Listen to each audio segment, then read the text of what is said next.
Daredevil and Kingpin are officially returning for the Echo series, a new Terminator game gets announced, and I chat a bit with Taron Egerton working with Ray Liotta on Blackbird. But before I get into everything, if this is your first time visiting the channel, thanks for joining, and please tap the subscribe button and hit that little notification bell so you don't miss any upcoming videos. The best geek news.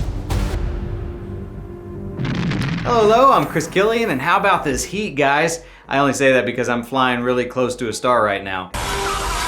THR is reporting that Charlie Cox and Vincent D'Onofrio are officially returning for the upcoming Marvel Echo series. Duh. Yeah, that's gotta be the least surprising news in the history of comic book news. The real questions for me are, which suit is Daredevil gonna be rocking, and is Kingpin gonna redeem himself after the end of Hawkeye? You got beat up by a girl. Or is Wolverine gonna show up at the end? Would you like to make an appearance in Echo, Taron? Yeah, I mean, I of course I would love it. If you don't know, in the comics, Echo was dating Matt but hated Daredevil. When she realized they're one and the same, she goes on a spiritual journey, and that's when she meets Wolverine. Hello. Thanks to a promotional toy leak, we now know the villain in Black Adam will be Sabbac. Who's that? I guess there's gotta be a bad guy more evil than Black Adam. In the comics, Sabbac is the enemy of Shazam, and anytime he says his name, he's given the combined powers of Satan and a bunch of other demons. You're the devil! Today, AMC dropped the official trailer for the backside of Better Call Saul's 6th season, and this is how you do trailers. You don't give anything away at all. That's the way I like it. Today, we got a teaser for an untitled Terminator game being developed by Naked Studios.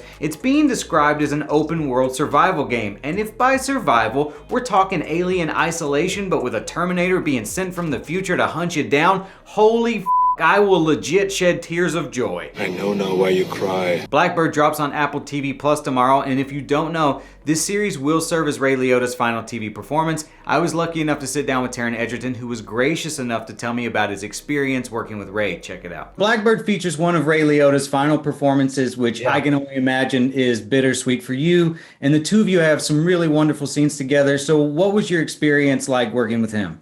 It was an incredible experience for me as an actor. You know, I've been lucky enough to work with some really great and heavyweight actors in my few years working in the industry, and Ray was a particularly special one for me. I think I was very, very invested in that relationship, feeling very real and with a really tangible sense of history, because it is the heart of the show. You know, there's a lot of darkness in the show, and there's a lot of difficult characteristics that the protagonists possess.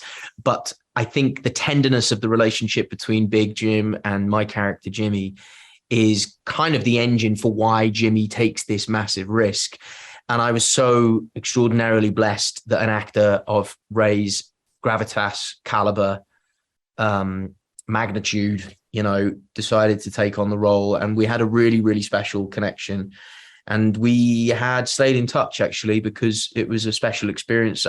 I believe for him as well. Mm-hmm. And of course, it's a great shame that he won't be here to celebrate the release of the show. But it's an incredible testament to his talent, and of course, you know, you've seen the show. Given what happens to his character, it takes on an extra poignancy, I think, in the wake of his passing. So it's it's sad, but I'm my overwhelming feeling is of pride. The full interviews will be available tomorrow on Comic Book's YouTube channel. I also hate to end the show on a downer, but as you've likely heard by now, prolific actor James Caan passed away today at the age of 82.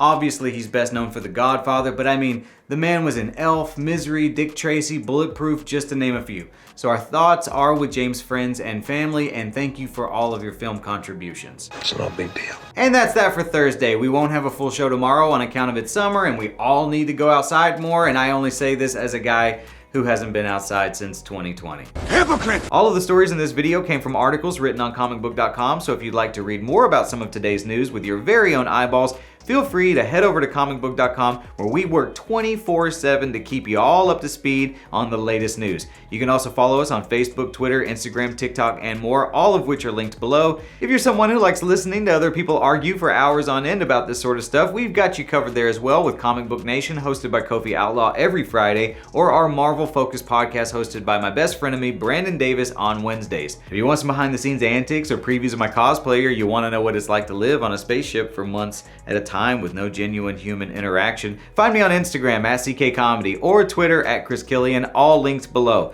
Once again, make sure you like the video, subscribe, and turn on notifications, and give yourself a pat on the back for making it this far into the video. That's great. I can't believe you made it. See you tomorrow.